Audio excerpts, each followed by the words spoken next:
তো hi guys, তোমার সবাই কেমন আছো? আশা করছি ভালো আছো। আমরাও অনেক অনেক ভালো আছি। তো নিয়ে চলে এসেছি নতুন একটি ভিডিও।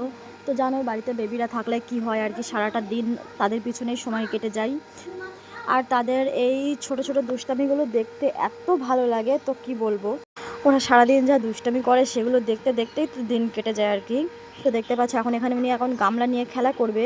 তো প্রচণ্ড রোদ, বুঝতে পারছো কেমন রোদ, কিন্তু উনি রোদ থেকে আসবেন না। এত ডাকাডাকি করছি, বলছি, উনি একদম কথা শুনবে না। দেখতে পাচ্ছ মুখটা কালো করে আছে। আমি বকে দিয়েছিলাম বলে যে রোদ্রে যেও না, তো উনি ওখানেই খেলবে। তো চলো, তো তোমাদের বাড়িতে কার কার এরকম ছোট বেবি আছে আর এরকম সারাদিন তারা দুষ্টামি করে, তো আর তোমরা সেটা খুব ভালোভাবে এনজয়ও করো, অবশ্যই কমেন্টে জানিও।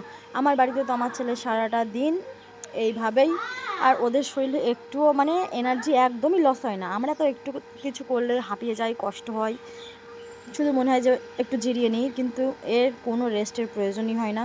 তো দেখো এখন এখানে বসে উনি চাল ছড়াবে, কিন্তু ওনাকে কিচ্ছু বলা যাবে না। মানে যেটা যখন মন হবে সেটা করতে দিতেই হবে। আবার কি, ওনার একটা খেলা বেশিক্ষণ ভালো লাগে না, কিছুক্ষণ করে খেলবে, মুড অফ হয়ে যাবে, আবার চলে আসবে, এবার অন্য একটা দুষ্টামি শুরু করতে হবে আর কি।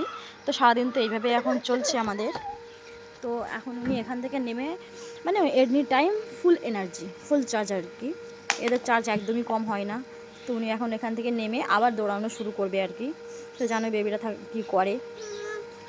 তো তোমাদের আমাদের ভিডিওটা কেমন লাগলো অবশ্যই জানিও, আর আমাকে সাপোর্ট করো।